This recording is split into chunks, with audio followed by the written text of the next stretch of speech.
Hi hello, Rajeev വ്ലോഗ്സിലേക്ക് എല്ലാവർക്കും വലിയൊരു സ്വാഗതം. അമ്മ ഇന്നിവിടെ പറയാൻ പോണതേ നമ്മളുടെ ആഗ്രഹങ്ങള് പെട്ടെന്ന് നടന്നു കിട്ടാൻ ഒരു ശക്തിയുള്ളതും സത്യമുള്ളതുമായിട്ടുള്ള ഒരു വഴിപാടിനെ കുറിച്ചാണ് കേട്ടോ. അപ്പൊ ഇന്ന് എനിക്കിത് പറയാൻ തോന്നിയതും നിങ്ങൾക്കിത് കേൾക്കാൻ കഴിഞ്ഞതും ഒരു ഭാഗ്യമായിട്ട് കരുതണം. കാരണം നമ്മൾ കുറേ പ്രാവശ്യം ഭഗവാനോട് ഇങ്ങനെ ഓരോന്ന് നമ്മളുടെ ആഗ്രഹങ്ങൾ സാധിക്കാൻ വേണ്ടി ഭഗവാനോട് ഇങ്ങനെ പറഞ്ഞുകൊണ്ടിരിക്കുന്നുണ്ടാവും അല്ലെ നിങ്ങൾ ഓരോരുത്തരും. പക്ഷെ ഇങ്ങനൊരു വഴിപാടിനെ കുറിച്ച് എല്ലാവർക്കും അറിഞ്ഞൊന്നും വരില്ല. അപ്പോ ഞാൻ ഇന്ന് തന്നെ ഇവിടെ ഇത് പറയുകയും ചെയ്യാ, നിങ്ങൾക്ക് ഇത് കേൾക്കാൻ സാധിക്കുകയും ചെയ്യാ എന്ന് പറഞ്ഞു കഴിഞ്ഞാൽ എന്താണ് അതിനർത്ഥം എന്ന് നിങ്ങൾക്ക് അറിയോ? നമ്മളെ ഭഗവാന്റെ അനുഗ്രഹം നിങ്ങൾക്ക് കിട്ടിയെന്ന് തന്നെയാണ്. നിങ്ങൾ അത് തന്നെ വിശ്വസിക്കണം. കാരണം നമ്മളെ എന്നും ഒരു വിദ്യാർത്ഥിയാണ്, നമുക്ക് അറിയാത്ത കാര്യങ്ങൾ നമ്മൾ അറിഞ്ഞുകൊണ്ടേ ഇരിക്കുകയാണ്. അപ്പൊ നിങ്ങളുടെ വീട്ടില് ഇന്ന് ഇത് കേൾക്കാൻ സാധിക്കുക എന്ന് പറഞ്ഞാൽ ഈശ്വരൻ പ്രത്യക്ഷനായി നിങ്ങളുടെ മുന്നിലെന്ന് വേണം നിങ്ങൾ കരുതാൻ. ഈ വഴിപാട് എങ്ങനെയെന്ന് വെച്ച് കഴിഞ്ഞാൽ ശിവക്ഷേത്രത്തിൽ ചെയ്യേണ്ട വഴിപാടാണ് കേട്ടോ.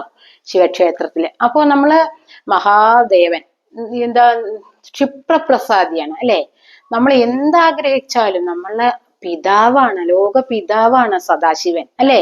അപ്പൊ അദ്ദേഹം നമുക്കത് നടത്തി തരിക തന്നെ ചെയ്യും. പക്ഷെ എന്തുണ്ട്? വിശ്വാസമാണ് ഭക്തിയും വിശ്വാസമാണ് നമ്മളെ നിലനിർത്തണത് അല്ലെ. ഭക്തിയും വിശ്വാസം നമുക്ക് നല്ലോ വേണം, എങ്കിൽ നമ്മളുടെ ആഗ്രഹം ഭഗവാൻ സാധിച്ചു തരും. ആരും ഭയപ്പെടണ്ട. അപ്പോ ഞാൻ ഈ പറയാൻ പോണ വഴിപാട് എന്ന് പറഞ്ഞാൽ ശിവക്ഷേത്രത്തിൽ ചെയ്യേണ്ടതാണ്. അപ്പൊ ശിവന് പ്രധാനപ്പെട്ട ദിവസം തിങ്കളാഴ്ചയാണ്, അറിയാലോ. അപ്പൊ ഈ തിങ്കളാഴ്ച ദിവസങ്ങളിലെ എന്ന് പറഞ്ഞാൽ ഒരു തിങ്കളാഴ്ച ചെയ്താൽ പോരാട്ടോ ഈ വഴിപാട്, 2 തിങ്കളാഴ്ചകളിലായിട്ട് വേണം ഇത് ചെയ്യാനായിട്ട്.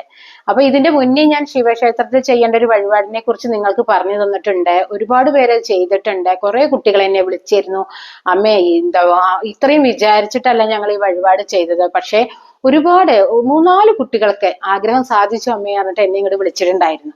അപ്പൊ എനിക്ക് ഒരുപാട് സന്തോഷമായി. അപ്പൊ നമ്മളെ ദൈവങ്ങളൊക്കെ പ്രത്യക്ഷന്മാര് തന്നെയാണ് കേട്ടോ.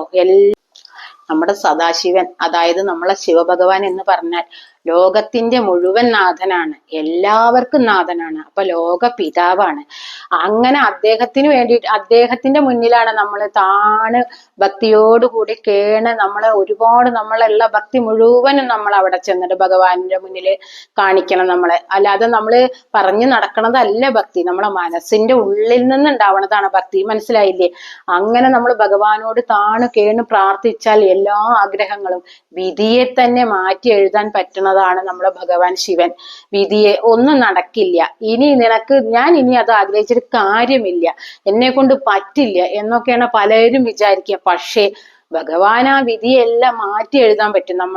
അറിയാലോ, നമ്മളെ ഭഗവാന് 18-16 വയസ്സ് വരെ ആയസുള്ളൂ എന്ന് പറഞ്ഞ മാർക്കണ്ഡേയന്റെ വിധി അടക്കം അദ്ദേഹത്തിന് മാത്രമേ സാധിച്ചുള്ളൂ. കണ്ടില്ലേ, കാലൻ വന്നു അദ്ദേഹത്തിന്റെ കുട്ടിയുടെ പിന്നാലെ, എന്നിട്ടും നമ്മളെ ശിവഭഗവാൻ അവന് എന്തായി ആയുസ് കൊടുത്തു.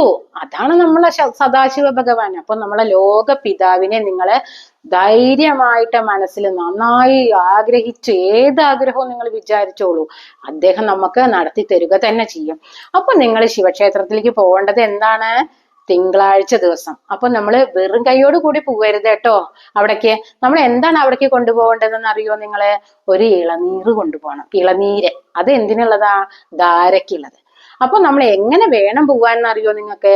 രാവിലെ കുളിച്ച് നമ്മളെ വീട്ടിലെ കുളിയൊക്കെ കഴിഞ്ഞ് വിളക്കൊക്കെ വെച്ച് പ്രാർത്ഥിച്ച് തൊഴുത് നമ്മളെ വീട്ടിലുള്ള ദൈവങ്ങളുടെ അനുഗ്രഹം വാങ്ങിയിട്ട് വേണം നമ്മൾ ശിവക്ഷേത്രത്തിലേക്ക് ഈ നാളികേരായിട്ട് പോവാൻ, ഇളനീരായിട്ട് പോവാൻ. നമ്മള് തിങ്കളാഴ്ച വ്രതം എടുക്കുമ്പോൾ തന്നെ നമ്മൾ ഞായറാഴ്ച തന്നെ ശ്രദ്ധിക്കേണ്ട കാര്യങ്ങളുണ്ട്. മത്സ്യമാംസാദികൾ നമ്മൾ ഞായറാഴ്ച കൂട്ടരുത്.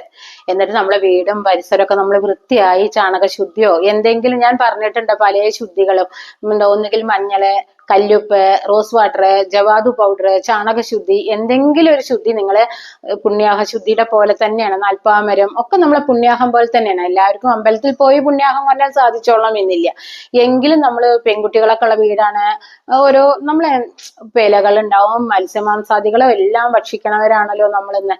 അപ്പൊ അതിന്റെ ഒന്നും ദോഷം നമുക്ക് വരരുത്. നമ്മള് ഭഗവാന് വേണ്ടിയിട്ട് നമ്മൾ തിങ്കളാഴ്ച വ്രതം എടുക്കണ ദിവസം, പണ്ടൊക്കെ എല്ലാ കുട്ടികളും ഒരു 16 വയസ്സ് 15 വയസ്സ് കഴിഞ്ഞ അമ്മമാര് ഉടുപ്പിക്കൂട്ടോ, എല്ലാ തിങ്കളാഴ്ച വ്രതം എടുക്കണം മക്കളെ എന്ന് പറഞ്ഞിട്ട് അമ്മമാര് നോൽപ്പിച്ചിരുന്നു. ഇപ്പൊ ആരും നോൽക്കണില്ല. പക്ഷെ നിങ്ങൾ ഈ വഴിപാട് കഴിക്കാൻ പോണ ദിവസമെങ്കിലും ഈ തിങ്കളാഴ്ച വ്രതം എടുത്തേ പറ്റൂ. അപ്പൊ നമ്മൾ മത്സ്യമാംസാദികൾ ഉപേക്ഷിച്ച് രാവിലെ കുളിച്ച് വിളക്കൊക്കെ വെച്ച് ഭഗവാനോട് മനസ്സൊരുക്കി പ്രാർത്ഥിക്കണം. എന്റെ കൂടെ നിൽക്കണേ ഭഗവാനെ, എന്റെ ആഗ്രഹം സാധിച്ചു തരണേ ഭഗവാനെ എന്ന് പറഞ്ഞ് നമ്മളൊരു കരിക്കായിട്ട് പോവുക.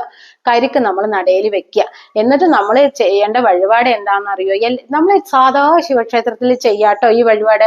പക്ഷെ വലിയ വലിയ ശിവക്ഷേത്രങ്ങളിൽ നമുക്ക് അപ്പളം ചെന്നാൽ വഴിപാട് ചെയ്ത് കിട്ടും.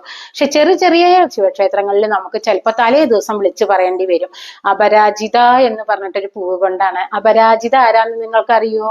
നീല ശംഖുപുഷ്പം. നീല ശംഖുപുഷ്പം കൊണ്ട് അഷ്ടോത്തര പുഷ്പാഞ്ജലിയാണ് നമ്മൾ ആദ്യത്തെ ദിവസം ചെയ്യേണ്ടത്. അപ്പൊ അതിന് വേണ്ടിയിട്ട് നമ്മൾ തലേ ദിവസം വഴിപാട് നമ്മൾ പ്രാർത്ഥിക്കണം. അത് വിളിച്ചു പറയണം, ഇങ്ങനെ ഒരു വഴിപാട് എനിക്ക് കഴിക്കാനുണ്ടല്ലോ, അപ്പൊ നിങ്ങളത് ചീട്ടാക്കട്ടെ എന്ന് തലത്തലേ ദിവസം വിളിച്ചോളൂ. അപ്പൊ പൂക്കള് പണ്ടൊക്കെ നമ്മുടെ വീട് നിറയെ പൂക്കൾ ഉണ്ടാവും. നീലശംഖുപുഷ്പമൊക്കെ പണ്ട് എല്ലാ വീട്ടിലും ഉണ്ടാവും. ഇപ്പൊ ഒക്കെ കുറച്ചൊക്കെ ബുദ്ധിമുട്ടായി വന്നിട്ടുണ്ടല്ലേ, ആ പുഷ്പങ്ങളൊക്കെ ഒന്ന് ബുദ്ധിമുട്ടാണ്, എല്ലാ വീട്ടിലും ഒന്നും കാണുന്നില്ല. അപ്പൊ നമുക്ക് പറിച്ചു കൊണ്ടുപോയി കൊടുക്കാം. നമ്മളെ വീട്ടിലുണ്ടെങ്കിൽ സുഖാണ്. നമ്മൾ തലേ ദിവസം കൊണ്ട് പറിച്ചു കൊണ്ടുപോയി കൊടുക്കുക, അല്ലെങ്കിൽ പിറ്റേ ദിവസം രാവിലെ പറിച്ചു കൊണ്ടു കൊടുക്കുക, എന്ത് വേണമെങ്കിലും ചെയ്യാം. അവര് പറഞ്ഞ പോലെ വാരസ്യന്മാര് വരും, അല്ലെങ്കിൽ നമ്മളെ വീട്ടിൽ വന്ന് പൂ പറിച്ചു കൊണ്ടുപോകും ഭാര്യമാര് വന്നിട്ട്. അതൊന്നും ഇല്ലാത്തതുകൊണ്ട് നിങ്ങൾ തലേ ദിവസം വിളിച്ചു പറയണം, എങ്ങനെ വേണം ഞങ്ങളെന്ന് ചോദിക്കണം.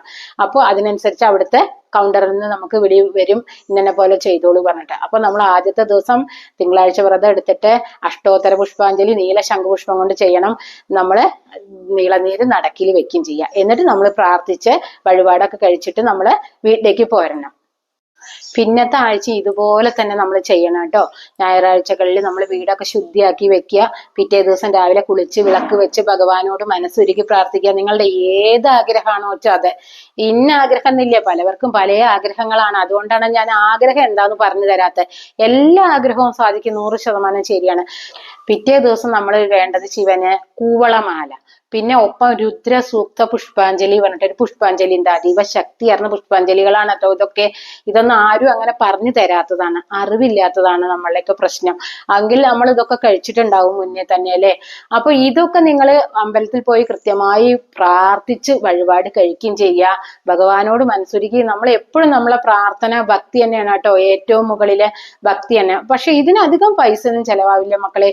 200 രൂപയൊക്കെ വരുള്ളൂ, 200 രൂപയുടെ താഴെ വരുള്ളൂ. അപ്പൊ ഇതൊക്കെ നിങ്ങൾ എല്ലാവരും അടുത്തുള്ള ശിവക്ഷേത്രത്തിൽ പോയി കഴിപ്പിക്കണം. എല്ലാ അമ്പലത്തിലും പോയി വഴിപാടുകൾ ഉണ്ടോ എന്നുള്ളത് എല്ലായിടത്തും ഉണ്ട്. ഞാൻ ചെറിയ ശിവക്ഷേത്രത്തിലാണ് കഴിപ്പിച്ചിട്ടുള്ളത്. അവിടെയൊക്കെ ഉണ്ടായിരുന്നു. തലേ ദിവസം വിളിച്ചു പറയേണ്ടി വന്നു, അത് വേറൊരു സത്യം.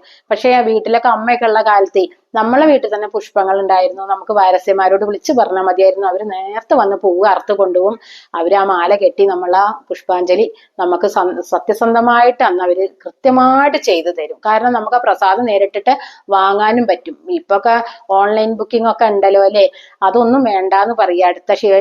അടുത്ത അമ്പലത്തിലാച്ചാൽ അങ്ങനെ ചെയ്യാലോ. കുറച്ച് ദൂരെയാണെങ്കിൽ നമ്മൾ ഓൺലൈൻ ബുക്ക് ചെയ്യാണ് ചെയ്യേണ്ടത് അല്ലെ. അപ്പൊ നിങ്ങൾ ഇത് എല്ലാവരും ചെയ്യണം. 100% വിശ്വസിച്ച് ചെയ്യാം. 100% നിങ്ങൾക്ക് ഈ ആഗ്രഹം സാധിക്കും. നമ്മളെ സദാശിവൻ നമ്മളുടെ ആഗ്രഹങ്ങൾ സാധിപ്പിച്ചു തരും മക്കളെ. എന്താഗ്രഹവും, പല ആഗ്രഹങ്ങൾ കുട്ടികളും അമ്മോട് ചോദിക്കുന്നുണ്ട്. അപ്പൊ എല്ലാവരെയും ആഗ്രഹം സാധിച്ചു തരാൻ വേണ്ടി അമ്മയുടെ പ്രാർത്ഥന നിങ്ങളൊപ്പം ഉണ്ടാവും. അപ്പൊ എന്താ, അമ്മ ഇനി വീഡിയോ ഇവിടെ നിർത്തുകയാണ്. അപ്പൊ ഇതൊക്കെ എല്ലാവർക്കും ഇഷ്ടപ്പെട്ടു എന്ന് വിചാരിക്കുന്നു. ഇഷ്ടപ്പെട്ടെങ്കിൽ എല്ലാവരിലേക്കും ഷെയർ ചെയ്യുക, ലൈക്ക് ചെയ്യുക, സബ്സ്ക്രൈബ് ചെയ്യുക. കൂട്ടത്തിൽ ആ ബെല്ലൈക്കനും കൂടി അനേബിൾ ചെയ്താൽ അമ്മ ചെയ്യണ എല്ലാ വീഡിയോസും നിങ്ങൾക്ക് അന്നന്ന് നോട്ടിഫിക്കേഷൻ കിട്ടും.